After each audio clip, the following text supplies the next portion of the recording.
ಆತ್ಮೀಯ ಸ್ನೇಹಿತರೆ, ತಮ್ಮೆಲ್ಲರಿಗೂ ನಾವಿವರ್ ಸೊಲ್ಯೂಷನ್ ವಿತ್ ಮಲ್ಲಿಕಾರ್ಜುನ್ ಯೂಟ್ಯೂಬ್ ಚಾನೆಲ್ಗೆ ಸ್ವಾಗತ. ಈ ಒಂದು ತರಗತಿಯಲ್ಲಿ ನಾವು SSCGDಯ 24 ಫೆಬ್ರವರಿ 2024ರಂದು ನಡೆದಂತಹ ಮೂರನೇ ಶಿಫ್ಟಿನ ಗಣಿತ ಪ್ರಶ್ನೆಗಳನ್ನು ಅನಲೈಸಿಸ್ ಮಾಡ್ತಾ ಇದ್ದೀವಿ. ನೀವು ನಮ್ಮ ಚಾನೆಲ್ನ ಮೊದಲ ಬಾರಿಗೆ ನೋಡ್ತಾ ಇದ್ರೆ ಸಬ್ಸ್ಕ್ರೈಬ್ ಮಾಡ್ರಿ, ಮತ್ತೆ ನಿಮ್ಮ ಒಪಿನಿಯನ್ಗಳನ್ನು ಕಮೆಂಟ್ ಬಾಕ್ಸ್ನಲ್ಲಿ ಶೇರ್ ಮಾಡ್ರಿ ಅಂತ ಹೇಳ್ತಾ, ಮೊದಲನೆಯ ಪ್ರಶ್ನೆ ನೋಡ್ರಿ ಏನದ. ಈ ರೀತಿ ಪ್ರಶ್ನೆಗಳಿದ್ದಾಗ ಸಿಂಪ್ಲಿಫಿಕೇಶನ್ ಪ್ರಶ್ನೆ, ಇದು ಆಕ್ಚುಲಿ ಫ್ರಾಕ್ಷನ್ ಪ್ರಶ್ನೆ. ನೋಡ್ರಿ, ಕೆಳಗಡೆ ಎಷ್ಟು ಡಿಫ್ರೆನ್ಸ್ ಅದ, 1ರಿಂದ 3 ಹೋಗಕ್ಕೆ 2 ಇರಬೇಕು, ಮೇಲೇನು ಕೂಡ ಏನಿರಬೇಕು ಅಷ್ಟೇ ಡಿಫ್ರೆನ್ಸ್ ಇರಬೇಕು. ನೋಡ್ರಿ, ಎಲ್ಲ ಕಡೆ 2 ಡಿಫ್ರೆನ್ಸ್ ಅದ. ಹಂಗಂದ್ರೆ ಈ ರೀತಿ ಪ್ರಶ್ನೆಗಳಲ್ಲಿ ಏನು ಮಾಡೋದಿಲ್ಲ, ಲಾಸ್ಟಕ್ಕೆ ಏನೈತಿ 47, ಹಂಗಾರ ಛೇದದಲ್ಲಿ ಏನ್ ಬರ್ತದ 47 ಬರ್ತದ. ಇದಕ್ಕೊಂದು ಕಡಿಮೆ ಮಾಡಿ ಮೇಲ್ಗಡೆ ಬರೆದ್ರೆ ಇದೇ ಇದರ ಆನ್ಸರ್ ಆಗಿರ್ತದ. ಹಾಗಾದ್ರೆ ಯಾವ ಆನ್ಸರ್ ಕರೆಕ್ಟ್ ಆಗಿರುವಂತದ್ದು 47ನೇಯ 46 ಈ ಒಂದು ಪ್ರಶ್ನೆಯ ಉತ್ತರ ಆಗಿತ್ತು. ಆದ್ರೆ ಕಂಡೀಷನ್ ಏನಿರಬೇಕು, ಕೆಳಗಡೆ ಎಷ್ಟು ಗ್ಯಾಪ್ ಇದೆ, ಮೇಲೇನೂ ಕೂಡ ಏನಿರಬೇಕು ಅದೇ ಸಂಖ್ಯೆ ಇರಬೇಕು. ಓಕೆ, ನೆಕ್ಸ್ಟ್ ಏನ್ ಮಾಡ್ಬೇಕಪ್ಪ, find the HCF of 27 divided by 50, 9 divided by 20, 6 divided by 25. ನಿಮ್ಮೆಲ್ಲರಿಗೂ ಗೊತ್ತಿರಬೇಕು ಏನಂತಂದ್ರ, ಭಿನ್ನ ರಾಶಿಗಳನ್ನ ಕೊಟ್ಟಾಗ ಏನ್ ಕೊಟ್ರಲ್ಲಿ, 27 ಭಾಗಿಸು 50, 9 ಭಾಗಿಸು 20, 6 ಭಾಗಿಸು 25 ಈ ರೀತಿ ಕೊಟ್ಟಾಗ ಇಲ್ಲಿ ಮಸ ಕಂಡಿಡಿ ಅಂದ್ರ ಅಂಶದ್ದು ಏನ್ ಮಾಡ್ಬೇಕು, ಮಸ ಕಂಡಿಡಿಬೇಕು, ಛೇದದ್ದು ಏನ್ ಮಾಡ್ಬೇಕು, ಲಸ ಕಂಡುಹಿಡಿಬೇಕು. ಓಕೆ, ಹಾಗಾದ್ರೆ ಈಗ ಮಸ ಕಂಡುಹಿಡಿಯೋಣ. ಮಸ ಅಂತಂದ್ರೆ ದೊಡ್ಡದಾಗಿರುವಂತಹ ಸಂಖ್ಯೆ, ಈ 3 ಸಂಖ್ಯೆಗಳನ್ನ ಭಾಗಿಸ್ಬೇಕು. ಯಾವ ಸಂಖ್ಯೆ, 3 6ರಿಂದ 6ನ್ನ ಭಾಗಿಸ್ತದ, 9ನ್ನ ಭಾಗಿಸ್ತದ, 27ನ್ನ ಭಾಗಿಸ್ತದ. ಹಾಗಾದ್ರೆ 3ಕ್ಕಿಂತ ಯಾವ್ದಾದ್ರು ದೊಡ್ಡ ಸಂಖ್ಯೆ 3ನ್ನ ಭಾಗಿಸ್ತದ, ಇಲ್ಲ. ಹಂಗಂದ್ರೆ ಮಸ ಎಷ್ಟು ಬಂತಪ್ಪ ಇದ್ರದ್ದು 3. ನೋಡ್ರಿ, ಮೇಲ್ಗಡೆ 3 ಬಂತಂದ್ರ ಯಾವ್ದಾರೆ ಆಪ್ಷನ್ ಐತಿ, ಮೇಲೆ 3 ಇಲ್ಲ. ಹಂಗಾರೆ ಇದೇ ಇದ್ರ ಆನ್ಸರ್ ಆಗಿತ್ತು. ಕೆಳಗಿನ ನೀವು ಕಂಡುಹಿಡಿಯುವ ಅವಶ್ಯಕತೆನೂ ಇರ್ಲಿಲ್ಲ. ಓಕೆ, ಮೂರನೇ ಪ್ರಶ್ನೆ ಏನಿದೆ ನೋಡ್ರಿ, ಅನಿಲ್ ಮತ್ತು ವಿಕಾಸ್ ಅವರ ಆದಾಯಗಳ ಅನುಪಾತ 8:5 ಆಗಿದೆ. ಒಂದು ವೇಳೆ ವಿಕಾಸ್ ಅವರು ಅನಿಲ್ಗಿಂತ 3,000 ಕಡಿಮೆ ಪಡೆದರೆ ಅನಿಲ್ ಮತ್ತು ವಿಕಾಸ್ ಅವರ ಒಟ್ಟು ಆದಾಯ ಎಷ್ಟು? ನೋಡ್ರಿ, ಈ ವಿಕಾಸ ಅನಿಲ್ಗಿಂತ ಅನುಪಾತದೊಳಗೆ ಎಷ್ಟು ಕಡಿಮೆ ತಗೊಳತನ, 3 ಕಡಿಮೆ ತಗೊಳತನ. ಆದ್ರ ಆಕ್ಚುಲಿ ಎಷ್ಟು ರೂಪಾಯಿ ಅದ, 3,000 ಅದ. 3 ಅಂತಂದ್ರೆ ಏನದ, 3,000 ಅದ. ಅನಿಲ್ ಮತ್ತು ವಿಕಾಸ್ ಅವರ ಒಟ್ಟು ಆದಾಯ ಎಷ್ಟು? ನೋಡ್ರಿ, 8 ಅನಿಲ 5 ವಿಕಾಸ ಅಂದ್ರೆ ಇಬ್ಬರು ಕೂಡ ಎಷ್ಟು ಗಳಿಸತ್ತಾರ, ಇವ್ರ 13 ಗಳಿಸತ್ತಾರು. 3 ಒಂದ್ಲೆ 3,000 13 ಇಂಟು 1000 ಅಂತಂದ್ರ 13,000 ಬಂತು. ಆಪ್ಷನ್ 2 ಸರಿಯಾದ ಉತ್ತರ ಆಗಿತ್ತು. ಇದನ್ನ ಡೈರೆಕ್ಟ್ ಆಗಿ ಹೆಂಗ್ ಮಾಡ್ಬೋದಾಗಿತ್ತಪ್ಪ, ನಮ್ ಇಲ್ಲಿ ಏನ್ ಕೇಳಿದಾರ, ಅನಿಲ್ ಮತ್ತು ವಿಕಾಸ್ ಅವರ ಒಟ್ಟು ಆದಾಯ ಕೇಳಿದಾರೆ. ಹಂಗಂದ್ರ 8 + 5 ಏನ ಆನ್ಸರ್ ಬಂದ್ರು 13 ಸಂಖ್ಯೆಯಿಂದನೇ ಗುಣಿಸಲ್ಪಟ್ಟಿರ್ಬೇಕು ಅದು.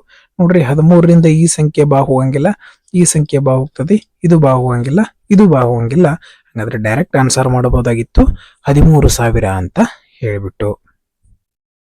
ನೆಕ್ಸ್ಟ್ 4ನೇ ಸಂಖ್ಯೆ ಏನಿದೆ ನೋಡ್ರಿ, ಒಂದು ಕೆಲಸವನ್ನು B1 ಮತ್ತು B2 ಒಟ್ಟಾಗಿ 20 ದಿನಗಳಲ್ಲಿ ಪೂರ್ಣಗೊಳಿಸಬಲ್ಲರು. ಅದೇ ಕೆಲಸವನ್ನು B2 ಒಬ್ಬನೇ 60 ದಿನಗಳಲ್ಲಿ ಪೂರ್ಣಗೊಳಿಸಬಲ್ಲನು. ಅದೇ ಕೆಲಸವನ್ನ B1 ಒಬ್ಬನೇ ಎಷ್ಟು ದಿವಸನೇ ಮಾಡ್ತಾನ? ಯಾವಾಗಲೂ ನಾವು ಡೈರೆಕ್ಟ್ ಆಗಿ ಮಾಡ್ಬೋದು. ಹೆಂಗ, ಇಬ್ಬರ ಜನರ ಕೆಲಸವನ್ನ ಕೊಟ್ಟು ಕೊಟ್ಟು ಇನ್ನೊಬ್ಬಂದು ಕೇಳಿದಾಗ ಹೆಂಗ್ ಮಾಡ್ಬೇಕು ನೋಡ್ರಿ. ಇವ್ 2 ದಿವಸನೇ ಕೆಲಸ ಮಾಡ್ತಾರ 20 ದಿನ, ಇವ್ 2 ದಿವಸನಾಗ ಮಾಡ್ತಾನ 60 ದಿನ. ಇದು ಟೋಟಲ್ ಕೆಲಸ ಆಯ್ತು. ಓಕೆ, ಇವೆರಡರ ನಡುಕಿನ ವ್ಯತ್ಯಾಸ ಎಷ್ಟದ, 40 ಅದ. ಮುಗಿದ ಹೋಯ್ತು. 20 ಇಂಟು 60 ಇವೆರಡರ ವ್ಯತ್ಯಾಸ ಎಷ್ಟದ, 40 ಅದ. ಓಕೆ, 21 22 2 1 2 30. ಹಂಗಾರ ಆನ್ಸರ್ ಎಷ್ಟು ಬಂತಪ್ಪ, 30 ದಿನಗಳು. ಇಲ್ಲ ನಾವು ಲಸ ತಗೊಂಡ್ ಮಾಡ್ತೀವಿ ಅಂತಂದ್ರ ಅದನ್ನು ಕೂಡ ಮಾಡ್ಬೋದು. B1 + B2 2 ದಿವಸನಾಗ ಮಾಡ್ತಾರ 20 ದಿವಸನಾಗ, B2 ಒಬ್ಬ 2 ದಿವಸನಾಗ ಮಾಡ್ತಾನ 60 ದಿವಸನಾಗ. ಲಸ 60 ಬಂತು, ಟೋಟಲ್ ಕೆಲಸ ಆಯ್ತು 23 60 61 60. B2 ಒಂದ್ ದಿವ್ಸಕ್ಕೆ ಒಂದ್ ಕೆಲಸ ಮಾಡ್ತಾನು, ಹಂಗಾರೆ B1 B2 ಕೂಡ 3 ಕೆಲಸ ಮಾಡತ್ತಾರೆ. ಇಲ್ಲಿ 2 ಕೆಲಸ ಎಕ್ಸ್ಟ್ರಾ ಯಾರು ಮಾಡಿರ್ತಾರ? B1 ಮಾಡಿರ್ತಾನು. ಹಂಗಾರೆ B1 ಒಂದ್ ದಿವಸಕ್ಕೆ ಎಷ್ಟು ಕೆಲಸ ಮಾಡ್ತಾನೋ? 2 ಕೆಲಸ ಮಾಡ್ತಾನೋ. ಟೋಟಲ್ 60 ಕೆಲಸ ಇತ್ತು. ದಿನಕ್ಕೆ 2 ರಂಗ್ ಅಂತಂದ್ರೆ 2 ದಿವಸನ್ಯಾಗ ಮಾಡ್ತಾನಿವ, 30 ದಿವಸನ್ಯಾಗ ಮಾಡ್ತಾನ. ಇಷ್ಟೆಲ್ಲ ಮಾಡೋ ಅವಶ್ಯಕತೆ ಇಲ್ಲ. 5ನೇ ಪ್ರಶ್ನೆ ನೋಡ್ರಿ. List common multiple of 120, 240, 480. ನೋಡ್ರಿ, ಎಲ್ಲಾ ಸಂಖ್ಯೆಗಳಿಂದ ಭಾಗ ಹೋಗುವಂತಹ ಅತ್ಯಂತ ಸಣ್ಣ ಸಂಖ್ಯೆ ಯಾವುದು? ಚೆಕ್ ಮಾಡೋಣ. ನೋಡ್ರಿ, ಸಣ್ಣ ಸಂಖ್ಯೆ ಯಾವ್ದೈತಿ ಇದ್ರೊಳಗ? 240 240 120 ಬಾ ಹೋಗ್ತತಿ, 240 ಬಾ ಹೋಗ್ತತಿ, ಆದ್ರೆ 480 ಬಾ ಹೋಗ್ತತಿ? ಇಲ್ಲ. ನೆಕ್ಸ್ಟ್ ಇದನ್ ಬಿಟ್ರೆ ಯಾವ್ದೈತಿ? 485 124 242 481. ಹಂಗಾರ ಈ ಒಂದು ಸಂಖ್ಯೆ 3 ಸಂಖ್ಯೆಗಳಿಂದ ಭಾಗ ಹೋಗ್ತತಿ. ಹಂಗಾರ ಇದ್ರದ್ದು ಏನಾಗಿರ್ತದ? ಲಸ ಆಗಿರ್ತದ. ಒಂದು ಗಡಿಯಾರದ ಅಸಲು ಬೆಲೆ ಮತ್ತು ಮಾರಾಟ ಬೆಲೆಗಳ ನಡುವಿನ ವ್ಯತ್ಯಾಸ 560 ರೂಪಾಯಿ ಆಗಿದೆ. ಓಕೆ, ಅಸಲು ಬೆಲೆ ಮತ್ತು ಮಾರಾಟ ಬೆಲೆಗಳ ನಡುವಿನ ವ್ಯತ್ಯಾಸ ಕೊಟ್ರಿ. ಒಂದು ವೇಳೆ ಶೇಕಡಾವಾರು ಲಾಭವು 35% ಆಗಿದ್ದರೆ ಗಡಿಯಾರದ ಮಾರಾಟ ಬೆಲೆ ಎಷ್ಟು? ನೋಡ್ರಿ, 100 ರೂಪಾಯಿ ವಸ್ತು ಇತ್ತು ಅನ್ಕೋರಿ, 35% ಲಾಭ ಆಗೈತಿ. ಎಷ್ಟು ಶೇಕಡ ಲಾಭ ಆಗೈತಿ? 35%. ಹಂಗಾರೆ ಎಷ್ಟಕ್ಕೆ ಮಾರಿರ್ತಾನಿವ? 135ಕ್ಕೆ ಮಾರಿರ್ತಾನೆ, ಹೌದಾ? ಓಕೆ, ನಮಗಿಲ್ಲಿ ಕೊಟ್ಟಿದ್ದು ಯಾವುದು? ಇದ್ರದ್ದು ವ್ಯತ್ಯಾಸ. ಇದರ ಮತ್ತು ಇದರ ವ್ಯತ್ಯಾಸ ಕೊಟ್ರೆ ಎಷ್ಟ? 560 ರೂಪಾಯಿ ಅಂತ. ಶೇಕಡ ಒಳಗೆ ವ್ಯತ್ಯಾಸ ಎಷ್ಟೈತಿ? 35% ಅದ. 35% ಅಂದ್ರ 560 ರೂಪಾಯಿ ಅದ. ಏನ್ ಕಂಡುಹಿಡಿಬೇಕು? ಗಡಿಯಾರದ ಮಾರಾಟ ಬೆಲೆ. ಮಾರಾಟ ಬೆಲೆ ಎಷ್ಟದ? 135 ಅಂದ್ರ ಎಷ್ಟು? ಓಕೆ, 7 5 35, 7 7 8 56, ಮುಂದೊಂದು 0. ಓಕೆ, 5 1 5, 5 2 10, 3 ಉಳಿತು, 5 7 35, 8 7 ನೋಡ್ರಿ, 8 ಇದನ್ನ ಗುಣಕರಿ, 8 7 56. ಹಂಗಾರ ಮುಂದೊಂದು 0 ಐತಿ. ಲಾಸ್ಟ್ 60 ಯಾವ ಆಪ್ಷನ್ ಐತಿ ನೋಡ್ರಿ? ಆಪ್ಷನ್ 1 ಐತಿ. ಇದೈತ್ರ ಆನ್ಸರ್ ಆಯ್ತು. ಇಲ್ಲ ನಾವು ಪೂರ್ತಿ ಮಾಡ್ತೀವಿ ಅಂದ್ರೆ 8 7 56 ಆಗಿತ್ತು. 8 2 16, 16 5 21 ಅಂತಂದ್ರೆ ಎಷ್ಟು ಬಂತು? 2160. ಆಪ್ಷನ್ 1 ಸರಿಯಾದ ಉತ್ತರ ಆಗಿರುವಂತದ್ದು. ನೆಕ್ಸ್ಟ್ 7ನೇ ಪ್ರಶ್ನೆಯನ್ನ ನೋಡಿ. ಒಂದು ವಸ್ತುವಿನ ನಮೂದಿತ ಬೆಲೆಯು ಅದರ ಅಸಲು ಬೆಲೆಯ 250%ಗೆ ಸಮ ಆಗಿದೆ ಅಂತಂದ್ರ, ನೋಡ್ರಿ, ಅಸಲು ಬೆಲೆ 100 ರೂಪಾಯಿ ಇದ್ರ ನಮೂದಿತ ಬೆಲೆ ಎಷ್ಟದ? 250 ರೂಪಾಯಿ ಐತೆ ಅಂತ ಹೇಳತ್ತಾರ.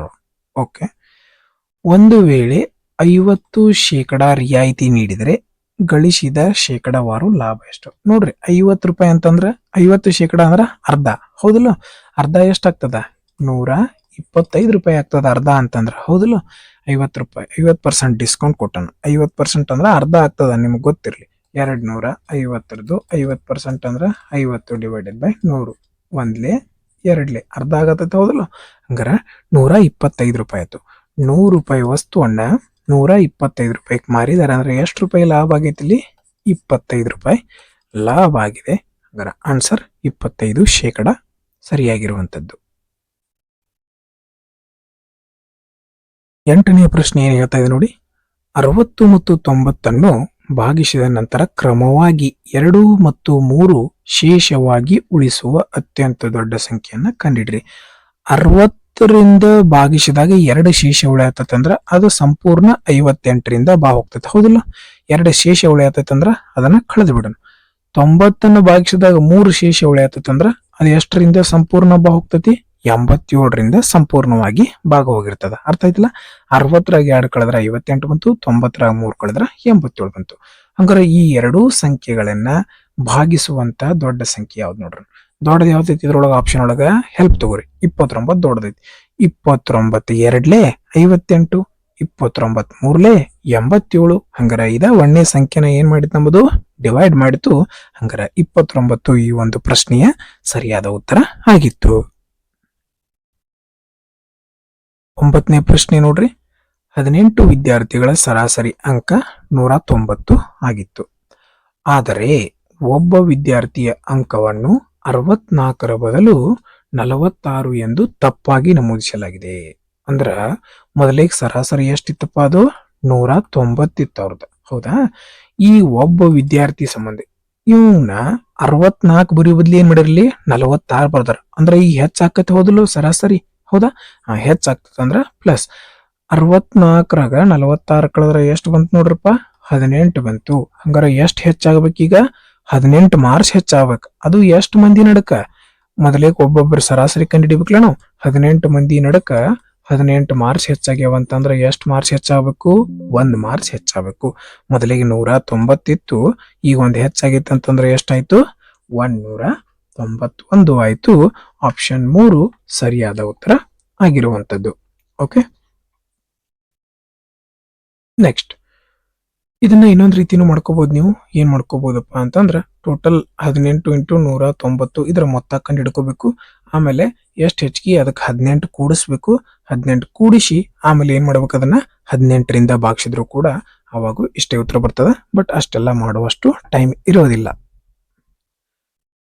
10ನೇ ಪ್ರಶ್ನೆ ಏನ್ ಹೇಳ್ತಾ ಇದೆ ನೋಡ್ರಿ. ಒಂದು ಹಣದ ಮೊತ್ತವು ಶೇಕಡ ಎಷ್ಟು ಸರಳ ಬಡ್ಡಿಯ ದರದಲ್ಲಿ 24 ವರ್ಷಗಳಲ್ಲಿ ತನ್ನ ಮೌಲ್ಯದ 3 ಪಟ್ಟಾಗ್ತದ. ಅಸಲು 100 ರೂಪಾಯಿ ಇತ್ತು ಅನ್ಕೋರಿ. ಹಂಗಂದ್ರೆ ಇದು ಏನಾಗತೈತಿ, 3 ಪಟ್ಟು ಆಗತೈತಿ ಅಂದ್ರ 300 ರೂಪಾಯಿ ಆಗಿರ್ತೈತಿ. ಹೌದಲ್ಲ? ಹಂಗಾರ ಎಷ್ಟು ನೋಡ್ರಿ, ಇಲ್ಲಿ ಏನಾಗ್ಯದ, 1% ನೋಡ್ರಿ ನಮ್ಮ ಪ್ರಕಾರ ಏನಾಗ ಎಷ್ಟು, 24 ವರ್ಷಕ್ಕೆ 24 ವರ್ಷಕ್ಕ ಎಷ್ಟು ರೂಪಾಯಿ ಬಡ್ಡಿ ಬಂದದ, 200 ರೂಪಾಯಿ ಬಡ್ಡಿ ಬಂದದ. 24 ವರ್ಷಕ್ಕ 200 ರೂಪಾಯಿ ಬಡ್ಡಿ ಬಂದದ. ಹಂಗಾರ 1 ವರ್ಷಕ್ಕೆ ಎಷ್ಟು ಬಡ್ಡಿ ಬಂದಿರ್ತದಪ್ಪ, ಎಷ್ಟು ಬಡ್ಡಿ ಬಂದಿರ್ತದ, ಹೌದಿಲ್ಲ? 24 ವರ್ಷಕ್ಕ 200 ರೂಪಾಯಿ ಬಡ್ಡಿ ಬಂದೈತೆ. 1 ವರ್ಷಕ್ಕೆ ಎಷ್ಟು ಬಂದಿರ್ತೈತಿ, ಕಡ್ತಾ ಹೊಡಿ. 24 ಒಂದ್ಲೆ 24 ಎಂಟ್ಲೆ 24 ಎಂಟ್ಲೆ 24 ಎಂಟ್ಲೆ ಎಷ್ಟು, 192. ಎಷ್ಟು ಉಳಿತಪ್ಪ, 192 ಅಂದ್ರ 8 ಉಳಿತು. ಆಮೇಲೆ ಏನ್ ಮಾಡಿದ್ವಿ, ಪಾಯಿಂಟ್ ಇಟ್ವಿ. ಪಾಯಿಂಟ್ ಇಟ್ರೆ ಎಷ್ಟಾಯ್ತು, 0. 24 ಮೂರ್ಲೆ 72 ಬಂತು. ಹಂಗಾರೆ ಎಷ್ಟಾಯ್ತು, 8.3% ಬಂತು. ಇದೇ ಈ ಒಂದು ಪ್ರಶ್ನೆಯ ಉತ್ತರ ಆಗಿತ್ತು. ಇಲ್ಲ ನಾವು ಇನ್ನೊಂದು ಮೆಥಡ್ಲೆ ಮಾಡ್ತೀವಿ ಅಂತಂದ್ರೆ ಏನ್ ಮಾಡ್ರಿ, ಹೆಂಗ, 1 ರೂಪಾಯಿ ಇತ್ತು, 3 ರೂಪಾಯಿ ಆಗೈತೆ. ಹಂಗಂದ್ರೆ ಎಷ್ಟು ಬಡ್ಡಿ ಬಂದದ, ಇಲ್ಲಿ 2 ರೂಪಾಯಿ ಬಡ್ಡಿ ಬಂದದ. ಎಷ್ಟು ಬಡ್ಡಿ ಬಂದದ, 2 ರೂಪಾಯಿ. ಅಸಲು ಫಾರ್ಮುಲಾ ನಮ್ಗೆ ಗೊತ್ತಲ್ಲ, PTR divided by 100 is equal to SI, simple interest. P ಅಂದ್ರೆ ಅಸಲು 1 ರೂಪಾಯಿ ಇತ್ತು, ಟೈಮ್ 24 ವರ್ಷ, ರೇಟ್ ಕಂಡು ಹಿಡಿಬೇಕು, ಭಾಗಿಸು 100 ಈಸ್ ಈಕ್ವಲ್ ಟು SI ಅಂದ್ರೆ 2 ರೂಪಾಯಿ ಬಡ್ಡಿ ಬಂದದ. ಹೌದಾ? ಓಕೆ, ಈ 0 ಭಾಗಾಕಾರದಾಗಿದ್ದದ್ದು ಈ ಕಡೆ ಹೋದ್ರೆ ಏನಾಗ್ತದ, ಗುಣಾಕಾರ ಆಗ್ತದ. ಹಂಗಾರ R ಈಸ್ ಈಕ್ವಲ್ ಟು 200 ಭಾಗಿಸು 24. ಇಲ್ಲೂ ಕೂಡ ಇದೇ ಬಂತು. ಅದಕ್ಕೋಸ್ಕರ ಏನ್ ಮಾಡೋಣ, ನಾವು ಡೈರೆಕ್ಟ್ ಆಗಿ ಸಾಲ್ವ್ ಮಾಡೋಣ. 24 ವರ್ಷಕ್ಕೆ 200 ರೂಪಾಯಿ ಬಡ್ಡಿ ಬಂದದ. ಹಂಗಾರ 1 ವರ್ಷಕ್ಕೆ ಎಷ್ಟಾಗ್ತದ, ಸಿಂಪಲ್. ನೆಕ್ಸ್ಟ್ ನೋಡ್ರಿ ಮುಂದಿಂದು. ಒಂದು ವೇಳೆ X ಅನುಪಾತ Y ನ ಬೆಲೆ 3:5 ಅದ, Z ಮತ್ತು W ನ ಬೆಲೆ 2X ಅನುಪಾತ 5Y ಅದ. ಹಾಗಾದ್ರೆ ಏನ್ ಕಂಡುಹಿಡಿಬೇಕು, ಇಲ್ಲಿ XZ ಮತ್ತು YW ಕಂಡುಹಿಡಿಬೇಕು. ನೋಡ್ರಿ, ಇಲ್ಲಿ X ಅದ, ಇಲ್ಲಿ Y ಅದ. ಓಕೆ, ಇದ್ರ ಬೆಲೆ ನಮಗೆ ಗೊತ್ತು 3:5. ನಾವ್ ಈಗೇನ್ ಕಂಡುಹಿಡಿಬೇಕು, X Z ರಿಂದ ಗುಣಿಸ್ಬೇಕು, ಇದಕ್ಕ Z ರಿಂದ ಗುಣಿಸ್ಬೇಕು, ಇದಕ್ಕ W ಇಂದ ಗುಣಿಸ್ಬೇಕು. ಹಂಗಾರ ಈಗ ನೋಡ್ರಿ, Z ಇಂದ ಗುಣಿಸಿವಂದ್ರ 2X ಅನ್ನು ಗುಣಿಸಿದ್ವಿ. ಇಲ್ಲಿ ಏನ್ ಬರ್ದೀವಿ, 5Y ನ ಗುಣಿಸಿದ್ವಿ. Z ನ ಬೆಲೆ 2X ಇತ್ತು, ಅದಕ್ಕೆ 2 ಗುಣಿಸಿನಿ. W ನ ಬೆಲೆ 5Y ಇತ್ತು, ಅದಕ್ಕೆ 5Y ಇಂದ ಗುಣಿಸಿದೆ. ಓಕೆ, ನಮಗೆ ಇಲ್ಲಿ X ನ ಬೆಲೆ ಗೊತ್ತು. X ನ ಬೆಲೆ ಎಷ್ಟೈತಿ, 3 ಅದ. ಹಂಗಾರ ಈ X ಜಾಗದಾಗ ನಾ ಕೆಳಗೆ ಬರಿತೀನಿ ನೋಡ್ರಿ. ಈ X ಜಾಗದಾಗ 3 ಬರಿಬಹುದು, ಹೌದಿಲ್ಲ? X ನ ಬೆಲೆ 3 ಅದ. 2 ಇಂಟು 3 ಪೂರ್ತಿ ಡೀಟೇಲ್ ಆಗಿ ಬರಿತಾ ಇದ್ದೀನಿ. ಇಷ್ಟೆಲ್ಲ ಡೀಟೇಲ್ ನೀವು ಎಕ್ಸಾಮ್ ಒಳಗೆ ಮಾಡ್ಬಿಡ್ರಿ. Y ನ ಬೆಲೆ ಎಷ್ಟದ, 5 ಅದ. 5 ಬರ್ದೆ, ಮುಗೀತು. 3 2 6, 6 3 18, 5 5 25, 25 125. ಎಷ್ಟು ಬಂತು, 18 ಅನುಪಾತ 125 ಬಂತು. ಆಪ್ಷನ್ 2 ಸರಿಯಾದ ಉತ್ತರ. ನೋಡ್ರಿ 12ನೇ ಪ್ರಶ್ನೆ ಏನದ, 3800 ರೂಪಾಯಿಯ ನಮೂದಿತ ಬೆಲೆ ಇರುವ ಒಂದು ಪುಸ್ತಕವನ್ನ 2128ಕ್ಕೆ ಮಾರಿದರೆ ಅದರ ಮೇಲೆ ನೀಡಲಾಗಿರುವ ಶೇಕಡ ರಿಯಾಯಿತಿ ಎಷ್ಟು? ನೋಡ್ರಿ, ಮೈನಸ್ ಮಾಡ್ರಿ, ಎಷ್ಟು ರಿಯಾಯಿತಿ ಕೊಟ್ರ ನೋಡ್ರಿ. 0 ಒಳಗ 8 ಕಳೆದ್ರ ಕಳ್ಯಾಕ್ ಬರಂಗಿಲ್ಲ, ಅದಕ್ಕೆ 10 ಒಳಗ 8 ಕಳೆದ್ರಿ 2 ಬಂತು. ಓಕೆ, ನೋಡ್ರಿ 0 ಒಳಗ 2 ಕಳ್ಯಾಕ್ ಬರಂಗಿಲ್ಲ, ಅದಕ್ಕೆ ಕೈಲಾ ತಗೊಂಡ್ರಿ. 10 ಒಳಗ 2 ಕಳೆದ್ರ 8 ಬಂತು. ಒಂದು ಕೈಲಾ ಒಂದ್ ಇತ್ತಲ್ಲ, ಅದನ್ನ ಒಂದು ಕಳೆದ್ರೆ ಎಷ್ಟು ಬಂತು? 7 ಬಂತು. 8 ಒಳಗ 1 ಕಳೆದ್ರೆ 7 ಬಂತು. ಕೈಲಾ ಒಂದಿತ್ತಲ್ಲ, ಅದನ್ನೊಂದು ಕಳೆದ್ರೆ ಎಷ್ಟು ಬಂತು? 6 ಬಂತು. 3 ಒಳಗ 2 ಕಳೆದ್ರ 1. ಹಂಗಾರೆ ಎಷ್ಟು ರೂಪಾಯಿ ಡಿಸ್ಕೌಂಟ್ ಕೊಟ್ಟಾರ ಅವರು? 1672 ರೂಪಾಯಿ ಡಿಸ್ಕೌಂಟ್ ಕೊಟ್ಟಾರ. ಎಷ್ಟು ರೂಪಾಯಿ ಒಳಗ? 3800 ರೂಪಾಯಿ ಒಳಗ. ಹಂಗಂದ್ರೆ ಶೇಕಡಾಕ್ ಬದಲು ಮಾಡ್ಬೇಕಂದ್ರೆ ಏನ್ ಮಾಡ್ಬೇಕು? 100ರಿಂದ ಗುಣಿಸ್ಬೇಕು. 2 0 ಇಂದ 2 0 ಕ್ಯಾನ್ಸಲ್ ಆಯ್ತು. ಓಕೆ, ಯಾವುದರಿಂದ 19ರಿಂದ ಹೊಡೆಯೋಣ? 19 2 38, 19 3 50, 19 4 76, 19 8 152, 19 152. ಹಂಗಾರೆ ಎಷ್ಟು ಉಳಿತು? 15 ಉಳಿತು. 19 152. 2 1 2 44. ಎಷ್ಟು ಶೇಕಡ ಡಿಸ್ಕೌಂಟ್ ಕೊಟ್ಟಾರ ಅವರು? 44% ಡಿಸ್ಕೌಂಟ್ ಕೊಟ್ಟಿರುವಂತದ್ದು. 13ನೇ ಪ್ರಶ್ನೆ ಏನದ ನೋಡ್ರಿ. ಒಂದು ಗಣಾಭ ಅಂತಂದ್ರೆ ಕ್ಯೂಬಾಯ್ಡ್ ಉದ್ದ ಮತ್ತು ಅಗಲವನ್ನ ಕ್ರಮವಾಗಿ 50%, 20% ಹೆಚ್ಚಿಸಲಾಗಿದೆ. ಎತ್ತರವನ್ನ 30% ಕಡಿಮೆಗೊಳಿಸಲಾಗಿದೆ. ಇಲ್ಲಿ ಹೆಚ್ಚು ಮಾಡ್ಯಾರ, ಇಲ್ಲಿ ಕಡಿಮೆ ಮಾಡ್ಯಾರ. ಗಣಾಭದ ಗಣಫಲದಲ್ಲಿ ಉಂಟಾದ ಶೇಕಡಾವಾರು ಹೆಚ್ಚಳ ಎಷ್ಟು? ನಮ್ಗೆ ಗೊತ್ತದ. ಏನೋ ಉದ್ದ ಇಂಟು ಅಗಲ ಇಂಟು ಎತ್ತರ ಮಾಡಿದ್ರೆ ನಮಗ ಏನ್ ಸಿಗ್ತದ? ಗಣಫಲ ಸಿಗ್ತದ. ಓಕೆ, ಈಗ ಏನ್ ಮಾಡೋನು? ಮೊದ್ಲಿಗೆ ಈ 50% ಬೆಲೆ ಎಷ್ಟದ? 1/2. 20% ಬೆಲೆ ಎಷ್ಟದ? 1/5. 30% ಬೆಲೆ ಎಷ್ಟದ? 3/10. ನಿಮ್ಗೆ ಗೊತ್ತದಲ್ಲ ಇದು. 50% ಅಂದ್ರೆ 50/100 ಮಾಡ್ರ 1/2 ಬರ್ತದ. 20% ಅಂತಂದ್ರೆ 20/100 ಮಾಡ್ರ 1/5 ಬರ್ತದ. 30% ಅಂತಂದ್ರ 30/100 ಅಂತಂದ್ರೆ ಎಷ್ಟು ಬರ್ತದ? 3/10 ಬರ್ತದ. ಮೊದಲಿಗೆ 2 ಇತ್ತು, ಈಗ ಒಂದು ಹೆಚ್ಚಿ ಮಾಡಿದಾರೆ ಅಂತಂದ್ರೆ ಎಷ್ಟಾಗಿರ್ತದ? ಅದು 3 ಆಗಿರ್ತದ. ಮೊದಲಿಗೆ 5 ಇತ್ತು, ಒಂದು ಹೆಚ್ಚಿಗೆ ಆಗಿತ್ತು ಅಂದ್ರೆ ಅದು ಎಷ್ಟಾಗಿರ್ತದ? 6 ಆಗಿರ್ತದ. ಮೊದಲಿಗೆ 10 ಇತ್ತು, ಅದು 3 ಕಡಿಮೆ ಆಗೈತೆ ಅಂತಂದ್ರೆ ಅದು ಎಷ್ಟಾಗಿರ್ತದ? 7 ಆಗಿರ್ತದ. ಹಂಗಾರೆ ಶೇಕಡ ಎಷ್ಟು ಬದಲಾವಣೆ ಆಗೈತೆ ನೋಡೋಣ. 5 2 10, 10 10 100, 7 3 21, 21 3 ಎಷ್ಟು ಬಂತು? 7 3 21, 21 7 7 ಸಾರಿ 7 3 21, 21 6 6 1 6 6 2 12, 126. 100 ರೂಪಾಯಿ 100 ಇತ್ತು, 126 ಆಗಿತ್ತು ಅಂದ್ರೆ 26% ಏನಾಗ್ಯದ? ಹೆಚ್ಚಿಗೆ ಆಗಿದೆ. 14ನೇ ಪ್ರಶ್ನೆ ಏನದ ನೋಡ್ರಿ. 1 kg ಟೊಮೆಟೊ ಬೆಲೆಯಲ್ಲಿ ಶೇಕಡ 120ರಷ್ಟು ಹೆಚ್ಚಳವಾಗಿದೆ. ಅಂದ್ರ 100 ರೂಪಾಯಿ ವಸ್ತು ಇತ್ತು, ಅದ್ರ ಮ್ಯಾಗ 120 ಹೆಚ್ಚಿಗೆ ಮಾಡ್ಯಾರ ಇವ್ರು. ಅಂದ್ರೆ ಎಷ್ಟಕ್ ಮಾರಿರ್ತಾರ ಅದನ್ನ? 220ಕ್ಕೆ ಮಾರಿರ್ತಾರ. ರೈಟ್, ಇಷ್ಟಂತೂ ಗೊತ್ತಾಯ್ತೀವ. ಅಂದರೆ ಟೊಮ್ಯಾಟೋದ ಬೆಲೆ 720 ಹೆಚ್ಚಾಗಿದೆ. ಎಷ್ಟು ಹೆಚ್ಚಾಗೈತಿ ಇಲ್ಲಿ? 720 ರೂಪಾಯಿ ಹೆಚ್ಚಾಗೈತೆ ಅಂತ ಹೇಳ್ಯಾರ. ಹಾಗಾದ್ರೆ ಟೊಮೆಟೋದ ಹೊಸ ಬೆಲೆ ಪ್ರತಿ ಕೆಜಿಗೆ ಎಷ್ಟು? ನಮ್ಗೆ ಕೊಟ್ಟಿರುವಂತದ್ದು ಯಾವ್ದಿಲ್ಲಿ? 120% ಅಂದ್ರ 770. 120% ಅಂದ್ರ 720. ಏನ್ ಕಂಡುಹಿಡಿಬೇಕು ನಾವು? ಹೊಸ ಬೆಲೆ ಎಷ್ಟದ? 220 ಅದ. 220 ಬೆಲೆ ಕಂಡುಹಿಡಿಬೇಕು. ನೋಡ್ರಿ, ನಾವು ಇಷ್ಟು ಬರ್ಕೊಂಡ ತಕ್ಷಣ ನಮಗ್ ಗೊತ್ತಾಗಬೇಕಾಗಿತ್ತು ಹೊಸ ಬೆಲೆ ಯಾವ್ದೈತಿ? 220. 220 ಹೆಂಗ್ ಬರಿಬಹುದು? 20 × 11 ಬರಿಬಹುದು, ಹೌದಿಲ್ಲ? ಹಂಗಾರ 11ರಿಂದ ಭಾಗ ಹೋಗುವಂತ ಸಂಖ್ಯೆ ಯಾವ್ದೈತಿ ನೋಡ್ರಿ. ಇದು ಇಲ್ಲ, ಇದು ಇಲ್ಲ, ಇದು ಇಲ್ಲ. ಒಂದು 11ರಿಂದ ಭಾಗ ಹೋಗುವಂತ ಸಂಖ್ಯೆ ಯಾವ್ದಿತ್ತು? ಆಪ್ಷನ್ 2 ಇತ್ತು. ಇಲ್ಲಿಗೆ ನಾವು ಕ್ವಶನ್ ಅನ್ನ ಮುಗಿಸಬಹುದಾಗಿತ್ತು. ಇಲ್ಲ, ನಾವು ಸಾಲ್ವ್ ಮಾಡ್ತೀವಿ ಅಂದ್ರೆ 12 1 12 6 6 × 22 ಅಂತಂದ್ರೆ ಎಷ್ಟು ಬಂತು? 1320 ಬಂತು. ಆಪ್ಷನ್ 2 ಸರಿಯಾದ ಉತ್ತರ ಆಗಿರುವಂತದ್ದು. ನೆಕ್ಸ್ಟ್, ಒಂದು ಬಸ್ 150 ಕಿಲೋಮೀಟರ್ ದೂರದಲ್ಲಿರುವ ತನ್ನ ಗಮ್ಯವನ್ನು ತಲುಪಲು ತನ್ನ ನಿಗದಿತ ವೇಳೆಯಿಂದ 60 ನಿಮಿಷ ತಡವಾಗಿ ಹೊರಟಿದ್ದು ಎಂದಿನ ಸಮಯಕ್ಕೆ ತಲುಪಲು ಎಂದಿನ ವೇಗಕ್ಕಿಂತ 5 ಕಿಲೋಮೀಟರ್ ಪ್ರತಿ ಗಂಟೆ ಹೆಚ್ಚಿಸಿತು. ಹಾಗಾದರೆ ಆ ಬಸ್ಸಿನ ಆ ಬಸ್ಸಿನ ಎಂದಿನ ವೇಗ ಎಷ್ಟು ಅಂತ ಕೇಳಿದಾರೆ. ನೋಡ್ರಿ, ನಮಗ್ ಗೊತ್ತದ ಒಂದು ಸೂತ್ರ, ಡಿಸ್ಟನ್ಸ್ ಈಸ್ ಈಕ್ವಲ್ ಟು ಮೊದಲಿಗೆ ಸ್ಪೀಡ್ ಎಷ್ಟಿತ್ತು ಅದನ್ನ ಎಸ್ ಅಂತ ಬರ್ಕೋತೀವಿ. ಆಮೇಲೆ ಏನು ವೇಗ ಹೆಚ್ಚು ಮಾಡಿದ್ರೆ ಪ್ಲಸ್ ಮಾಡ್ತೀವಿ, ಕಡಿಮೆ ಮಾಡಿದ್ರೆ ಕಡಿಮೆ ಮಾಡ್ತೀವಿ. ಓಕೆ, ಈಗ ಸ್ಪೀಡ್ ಅಲ್ಲಿ ಚೇಂಜ್ ಆಗಿರುವಂತದ್ದು ಬರ್ಕೋತೀವಿ. ಭಾಗಿಸು ಇಲ್ಲಿ ಸ್ಪೀಡ್ ಅಲ್ಲಿ ಚೇಂಜ್ ಎಷ್ಟಾಗ್ಯದ ಅನ್ನೋದನ್ನ ಬರ್ಕೋತೀವಿ. ಇಂಟು ಟೈಮ್ ಒಳಗ ಎಷ್ಟು ಚೇಂಜ್ ಆಗ್ಯದ ಅನ್ನೋದನ್ನ ಇಲ್ಲಿ ಬರಿತೀವಿ. ನೋಡ್ರಿ, ಡಿಸ್ಟನ್ಸ್ ಕೊಟ್ರೆ ನಮಗ 150. ಓಕೆ, ಸ್ಪೀಡ್ ಮೊದಲಿಗೆ ಎಷ್ಟಿತ್ತು ಗೊತ್ತಿಲ್ಲ.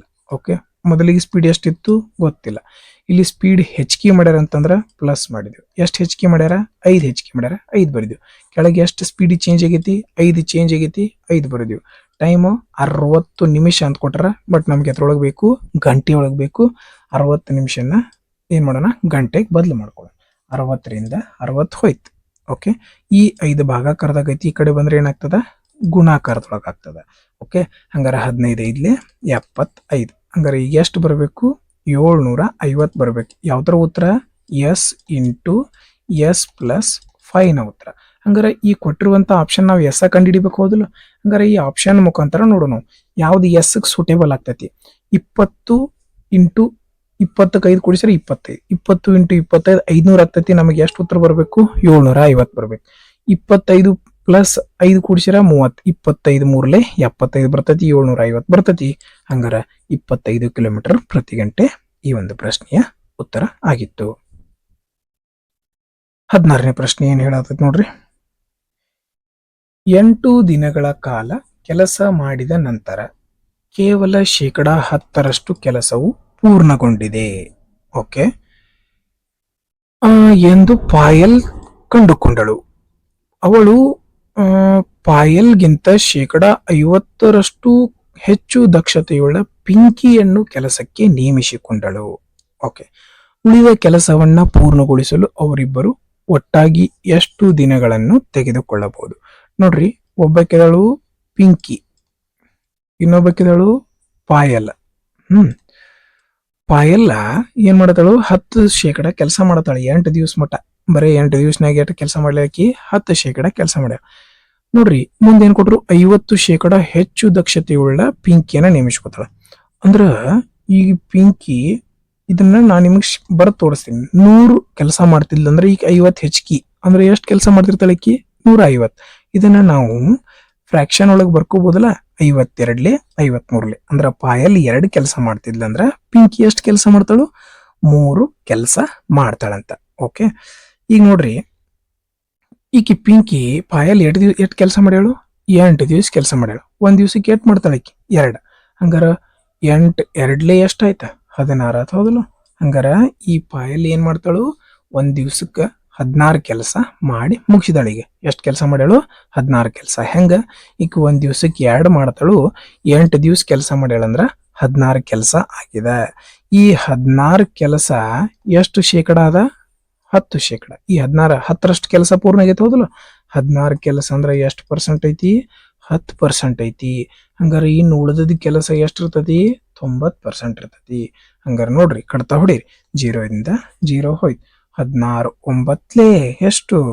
144. ಈ ಇದೇನು 144 ಉಳಿದಂತಹ ಕೆಲಸ. ಓಕೆ, ಈ ಉಳಿದ ಕೆಲಸ ಯಾರು ಮಾಡ್ಬೇಕು? ಇಬ್ರು ಮಾಡ್ಬೇಕು. ಈಗ 2 ಮಾಡ್ತಾಳು, ಈಗ 3 ಮಾಡ್ತಾಳು. ಹಂಗಾರ 1 ದಿವಸಕ್ಕೆ ಎಷ್ಟು ಕೆಲಸ ಮಾಡ್ತಾರ ಇವ್ರ? 5 ಕೆಲಸ ಮಾಡ್ತಾರು. ನೋಡ್ರಿ, 5ರಿಂದ ಹೋಗ್ಬೇಕಂದ್ರ ಲಾಸ್ಟಿಕ್ ಏನಿರ್ಬೇಕು? 0 ಇರ್ಬೇಕು, ಇಲ್ಲ 5 ಇರ್ಬೇಕು. ಹಂಗಾರ ಇಲ್ಲಿ ಯಾವ್ದಾರೆ ಆಪ್ಷನ್ ಒಳಗ ಇಲ್ಲಿ ಇಲ್ಲ. ಹಂಗಾರ ಏನಾಗ್ತದೆ? ಅದು ದಶಮಾಂಶ ಒಳಗ್ ಬರ್ತದ. ದಶಮಾಂಶದೊಳಗಿರೋ ಆಪ್ಷನ್ ಯಾವ್ದೈತಿ? ಆಪ್ಷನ್ 4, 28.8 ದಿನಗಳು. ಇದ ಈ ಒಂದು ಪ್ರಶ್ನೆಯ ಸರಿಯಾದ ಉತ್ತರ ಆಗಿತ್ತು. 17ನೇ ಪ್ರಶ್ನೆ ನೋಡ್ರಿ. ಒಂದು ಅರ್ಧಗೋಳದ ತ್ರಿಜ್ಯ ಅಂದ್ರೆ ರೇಡಿಯಸ್ 2.1 ಸೆಂಟಿಮೀಟರ್ ಆಗಿದೆ. ಹಾಗಾದರೆ ಅದರ ಘನಫಲ ಎಷ್ಟು? ನಮಗ್ ಗೊತ್ತಿರುವಂತದ್ದು ಘನಫಲದ ಸೂತ್ರ. ನೋಡ್ರಿ, ಪಾಯಿಂಟ್ ಇದ್ದಾಗ ಸ್ವಲ್ಪ ಏನ್ ಮಾಡ್ರಿ, 11ರ ಗುಣಾಕಾರವನ್ನ ಚೆಕ್ ಮಾಡಾಕ ಹೋಗ್ಬೇಡ್ರಿ. ಯಾಕಂದ್ರೆ ಕೆಲವೊಂದಿಷ್ಟು ಪ್ರಶ್ನೆಗಳಲ್ಲಿ ಏನ್ ಮಾಡಿದಾರ, 11ರ ಗುಣಕಗಳನ್ನ ಕೊಟ್ಬಿಟ್ಟು ಎಕ್ಸಾಕ್ಟ್ ಆನ್ಸರ್ ಅನ್ನ ಕೊಟ್ಟಿಲ್ಲ. ಅದಕ್ಕೋಸ್ಕರ ಏನ್ ಮಾಡ್ರಿ, ಪೂರ್ತಿ ಸಾಲ್ವ್ ಮಾಡ್ರಿ. ಈ ಒಂದು ಹೆಮಿಸ್ಪಿಯರ್ ನ ಸೂತ್ರ ಏನೈತಿ? 2/3 ಪೈ ಅಂತಂದ್ರ 22/7. ರೇಡಿಯಸ್ ನ ಘಾತ 3. r³ ಅಂತಂದ್ರ 2.1 ಅನ್ನು ಹೆಂಗೆ ಬರಿಬೋದು ನಾವು 21/10 ಅಂತ ಬರಿಬೋದು ಹೌದಲ್ಲ. Okay 21/10 into 21/10 into 21/10. Okay 3 7 21. 21ರಿಂದ 21 cancel ಆಯ್ತು ಹೌದಾ. ಹಂಗಾರೆ 21 ಇಂಟು 21 ಎಷ್ಟು ಬರ್ತದ 441 ಬರ್ತದೆ. 441 ಕ್ಯಾಲ್ಕುಲೇಷನ್ ಹೆಂಗ್ ಮಾಡೋದು ನೋಡ್ರಿ. ಇದ್ರೊಳಗಿಂದ 22 ಅಂತ ತೆಗೆದು ಏನ್ ಮಾಡೋಣ 2 ಇಂಟು 11 ಅನ್ಕೋಣ ಮೈಂಡ್ ಒಳಗೆ ಅನ್ಕೋಣ ಹೌದಲ್ಲ. 2 2 4. ಈಗ ಈ 4ರಿಂದ ಗುಣಿಸೋಣ. ಇದಕ್ಕೆ ಏನ್ ಮಾಡೋಣ 4ರಿಂದ ಗುಣಿಸೋಣ. 4 1 4 4 4 16 4 4 16 1 17. ಇನ್ನು ಎಷ್ಟರಲ್ಲೇ ಗುಣಿಸ್ಬೇಕು ನಾವು 11ರಲ್ಲೇ ಗುಣಿಸ್ಬೇಕು ಹೌದಾ. 11ರಲ್ಲೇ ಗುಣಿಸೋದಂತೂ ಬಹಳ ಈಸಿ. ಕೊನೆಯ ಸಂಖ್ಯೆ ಆಸ್ ಇಟ್ ಇಸ್ ಬರ್ದ್ವಿ. 6 4 10 6 7 13 13 1 14. ಓಕೆ 7 1 8 1 9 1ಕ್ಕೆ 1 ಕೆಳಗೆ 8 0 ಅದಾವ 1 2 3. ಹಂಗಾರ 3 ಸ್ಥಾನ ಬಿಟ್ಟ ಪಾಯಿಂಟ್ ಇಟ್ಟರೆ ಯಾವ ಆಪ್ಷನ್ ಕರೆಕ್ಟ್ ಅದ ಆಪ್ಷನ್ 3 ಸರಿಯಾದ ಉತ್ತರ ಆಗಿತ್ತು. ನೆಕ್ಸ್ಟ್ 18ನೇ ಪ್ರಶ್ನೆ ನೋಡ್ರಿ. ರಮೇಶ್ ಅವರು ಒಂದು ವಸ್ತುವನ್ನು 236ಕ್ಕೆ ಮಾರುವ ಮೂಲಕ 46 ರೂಪಾಯಿ ಲಾಭ ಗಳಿಸ್ತಾರ. ಹಾಗಾದ್ರೆ ಶೇಕಡಾವಾರು ಲಾಭ ಎಷ್ಟು ಅಂತ ಕೇಳಿದಾರೆ. ನೋಡ್ರಿ ಲಾಭ ಆಗೈತೆ ಅಂತಂದ್ರೆ ಏನಿರ್ತದ ಕಾಸ್ಟ್ ಪ್ರೈಸ್ ಮ್ಯಾಗ ಪ್ರಾಫಿಟ್ ಅಂದ್ರ ಅಸಲು ಬೆಲೆಯ ಮೇಲೆ ಎಷ್ಟು ಲಾಭ ತಗೊಂಡಾನ ಅನ್ನೋದಕ್ಕೆ ಏನಿರ್ತಾರ ನಾವು ಮಾರಿದ ಬೆಲೆ ಅಂತ ಹೇಳ್ತೀವಿ ಹೌದಲ್ಲ. ಓಕೆ ನೋಡ್ರಿ ನಾವೀಗ ಅವ್ರು ಎಷ್ಟು ರೂಪಾಯಿಗೆ ಮಾರ್ಯಾರ 236 ರೂಪಾಯಿಗೆ ಮಾರ್ಯಾರ ಹೌದಾ. ಹಂಗಂದ್ರೆ ಎಷ್ಟು ಲಾಭ ತಗೊಂಡಾರ 46 ರೂಪಾಯಿ ಲಾಭ ತಗೊಂಡಾರ. ಹಂಗಾರೆ ನಾವು ಇಲ್ಲಿಂದ ಕಾಸ್ಟ್ ಪ್ರೈಸ್ ಕಂಡು ಹಿಡ್ಕೋಬಹುದಲ್ಲ ಅಸಲು ಬೆಲೆ ಕಂಡು ಹಿಡಿಬಹುದಲ್ಲ. ಈ ಪ್ಲಸ್ ಇದ್ದದ್ದು ಈ ಕಡೆ ಹೋದ್ರೆ ಏನಾಗ್ತದ ಮೈನಸ್ ಆಗ್ತದ. 6 6 ಹೋದ್ರ 0 23 4 ಕಳೆದ್ರ 19. ಹಂಗಾರ ಕಾಸ್ಟ್ ಪ್ರೈಸ್ ಎಷ್ಟು ಬಂತಪ್ಪ 190 ಬಂತು. ಓಕೆ ಈಗ ಏನ್ ಮಾಡ್ಬೇಕು ಲಾಭ ಎಷ್ಟಾಗೈತೆ ಅಂತ ಕಂಡು ಹಿಡಿಬೇಕು. ಎಷ್ಟು ರೂಪಾಯಿ ಅಸಲು ಬೆಲೆ 190 ರೂಪಾಯಿ ಅಸಲು ಬೆಲೆ. ಇದ್ರೊಳಗೆ ಲಾಭ ಎಷ್ಟಾಗೈತಿ 46 ರೂಪಾಯಿ ಲಾಭ ಆಗೈತಿ. ಹಂಗಾರೆ ಶೇಕಡಾಕ್ ಬದಲು ಮಾಡ್ಬೇಕಂದ್ರೆ ಏನ್ ಮಾಡ್ಬೇಕು 100ರಿಂದ ಗುಣಿಸ್ಬೇಕು. 10 ಇಂದ 10 ಹೋಯ್ತು. 460 ಭಾಗಿಸು 19 19 3 19 38 ಎಷ್ಟು ಬಂತು 38 ಬಂತು. 38 ಅಂತಂದ್ರೆ ಈ 10ನ್ನ ಈ 0 ತೆಗೆದು ಇಲ್ಲೇ ಇಟ್ಕೊಂಡ್ಬಿಡೋಣ. ಓಕೆ 38 ಅಂದ್ರೆ ಎಷ್ಟು ಉಳಿತು 8 ಉಳಿತು. ಈಗ 0 ಕೆಳಗೆ ತಗೊಂಡ್ರೆ 80 ಆಯ್ತು. 19 3 20 19 4 76 19 4 76 24 ಪಾಯಿಂಟ್ ಯಾವ ಆಪ್ಷನ್ ಐತಿ ನೋಡ್ರಿ ಆಪ್ಷನ್ 3 ಸರಿಯಾದ ಉತ್ತರ ಆಗುವಂಥದ್ದು. ಪೂರ್ತಿ ಸಾಲ್ವ್ ಮಾಡೋ ಅವಶ್ಯಕತೆ ಇಲ್ಲ. ಓಕೆ ನೋಡ್ರಿ 25 ಅನುಕ್ರಮ ಸ್ವಾಭಾವಿಕ ಸಂಖ್ಯೆಗಳಲ್ಲಿ ಕೊನೆಯ 13 ಸಂಖ್ಯೆಗಳ ಸರಾಸರಿ 39 ಆಗಿದೆ. ಹಾಗಾದ್ರೆ 25 ಸಂಖ್ಯೆಗಳ ಸರಾಸರಿ ಎಷ್ಟು ಅಂತ ಕೇಳಿದಾರೆ. ಓಕೆ ಈ ಒಂದು ಪ್ರಶ್ನೆಯನ್ನು ನಾವು ಎರಡು ರೀತಿ ಮಾಡ್ಕೋಬಹುದು. ಓಕೆ ಮೊದಲಿಗೆ ಹೇಳ್ತೀನಿ ನೋಡ್ರಿ. ಈ 13 ಸಂಖ್ಯೆಗಳದಾವ ಟೋಟಲ್ 13 ಸಂಖ್ಯೆಗಳ ಸರಾಸರಿ ನೋಡ್ರಿ. 13 ಸಂಖ್ಯೆ ಇದ್ರೆ ಇದರ ಸರಾಸರಿ ನಡಿಕಿನ ಸಂಖ್ಯೆ ಯಾವಾಗಲೂ ಸರಾಸರಿ ಏನಿರ್ತದ ಮಧ್ಯದಲ್ಲಿರುವ ಸಂಖ್ಯೆ ಇರ್ತದ. 13 ಸಂಖ್ಯೆ ಇದ್ರೆ ಇಲ್ಲಿ 6 ಇರ್ತಾವು ಈ ಕಡೆ 6 ಇರ್ತಾವ ರೈಟ್. ಟೋಟಲ್ ಇರುವ ಸಂಖ್ಯೆ 25. ಹಂಗಾರ ಇಲ್ಲಿ ನೋಡ್ರಿ ಇಲ್ಲಿ 6 ಇಲ್ಲಿ 6 ಇಲ್ಲೊಂದು ಟೋಟಲ್ ಎಷ್ಟು ಆತ ಈಗ 13 ಆತ ಹೌದಲ್ಲ. ಹಂಗಾರ ಈ ಕಡೆ 12 ಇರ್ತಾವ ಹೌದಿಲ್ಲ. ಇಲ್ಲಿ ಏನಿರ್ತಾವು 12 ಇರ್ತಾವು ಹೌದಾ. ಹಂಗಾರ ನೋಡ್ರಿ ಇಲ್ಲಿಂದ ಇಲ್ಲಿ ಮತ್ತ ಇಲ್ಲಿ ಇವೆರಡರ ಮಧ್ಯೆ ಇರುವಂತಹ ಸಂಖ್ಯೆನ ಏನಿರ್ತದ ಸರಾಸರಿ ಇರ್ತದ ಹೌದಲ್ಲ. ಈ ಕಡೆ 12 ಈ ಕಡೆ 12 ಅಂದ್ರೆ ಮಧ್ಯದಲ್ಲಿ ಇರುವಂತಹ ಸಂಖ್ಯೆನ ಇರ್ತದ ಸರಾಸರಿ ಇರ್ತದ. ಹಂಗಾರ 39ರೊಳಗ 6 ಕಳೆದ್ರೆ ಎಷ್ಟು ಬಂತಪ್ಪ 33 ಬಂತು. ಇಲ್ಲಿರುವಂತಹ ಸಂಖ್ಯೆಯ ಸರಾಸರಿಯನ್ನ ಕಂಡುಹಿಡಿಬೇಕಾಗಿತ್ತು ನಾವು. 33 ಸರಿಯಾದ ಉತ್ತರ ಆಯ್ತು. ಇಲ್ರಿ ನಾವು ನಾರ್ಮಲ್ ಆಗಿ ಮಾಡ್ತೀವಂತಂದ್ರ ಇಲ್ಲಿ ಮಧ್ಯದಲ್ಲಿರುವಂತಹ ಸಂಖ್ಯೆ 39 ಅದ ಹೌದಾ. 39 ಇತ್ತಂತಂದ್ರ ಇಲ್ಲಿ 6 ಇರ್ತಾವ ಈ ಕಡೆ ಏನಿರ್ತಾವು 6 ಇರ್ತಾವ. 6 ಅಂತಂದ್ರ 33 ಆಯ್ತು. ಹಂಗಾರ ಇಲ್ಲಿಂದ ಈ ಕಡೆ ಎಷ್ಟದ 12 ಅದ. 12 ಹಿಂದೆ ಹೋದ್ರೆ ಎಷ್ಟು ಬಂತಪ್ಪ 21 ಬಂತು. ಎಷ್ಟು ಬಂತು 21 ಬಂತು. ನಾವು ಇಲ್ಲಿಂದ ಸರಾಸರಿ ಕಂಡುಹಿಡಿಬಹುದು. ಕೊನೆಯ ಸಂಖ್ಯೆ ಮೊದಲನೆಯ ಸಂಖ್ಯೆ ಹಂಗಾರೆ ಇಲ್ಲಿಂದ ಕೊನೆಯ ಸಂಖ್ಯೆ ಎಷ್ಟು ಬರ್ತದ 45. ಯಾಕಂದ್ರೆ ಈ ಕಡೆ 6 ಬಂದಿವಿ ಹೋದಲ್ಲ ಈ ಕಡೆ 6 20. ಮೊದಲ ಸಂಖ್ಯೆ ಪ್ಲಸ್ ಕೊನೆಯ ಸಂಖ್ಯೆ ಭಾಗಿಸು 2 ನೋಡ್ರಿ 2 ಕೂಡಿಸಿರ 66 ಬಂತು ಭಾಗಿಸು 2 ಅಂತಂದ್ರ 33 ಬಂತು. ಇದು ನಾರ್ಮಲ್ ಮೆಥಡ್ ಆಗಿತ್ತು. ನಾವ್ ಏನ್ ಮಾಡೋಣ, ಡೈರೆಕ್ಟ್ ಮಿಡಲ್ ಇರುವ ಸಂಖ್ಯೆ ಏನಿರ್ತದ ಅದರ ಸರಾಸರಿ ಇರ್ತದ ಅಂತ ತಿಳ್ಕೊಂಡ್ಬಿಟ್ಟು ಡೈರೆಕ್ಟ್ ಆಗಿ ಸಾಲ್ವ್ ಮಾಡೋಣ. ಓಕೆ, 20ನೇ ಪ್ರಶ್ನೆ ಏನದ ನೋಡ್ರಿ. ಒಂದು ಅಸಲು ಮೊತ್ತವನ್ನು ನಿರ್ದಿಷ್ಟವಾದ ಚಕ್ರ ಬಡ್ಡಿಯ ದರದಲ್ಲಿ, ಚಕ್ರ ಬಡ್ಡಿ ಕೊಟ್ಟಾರಿಲ್ಲ, 1 ವರ್ಷಕ್ಕೊಮ್ಮೆ ವಾರ್ಷಿಕ ಬಡ್ಡಿ ದರ ಸಾಲ ನೀಡಲಾಗ್ತದ.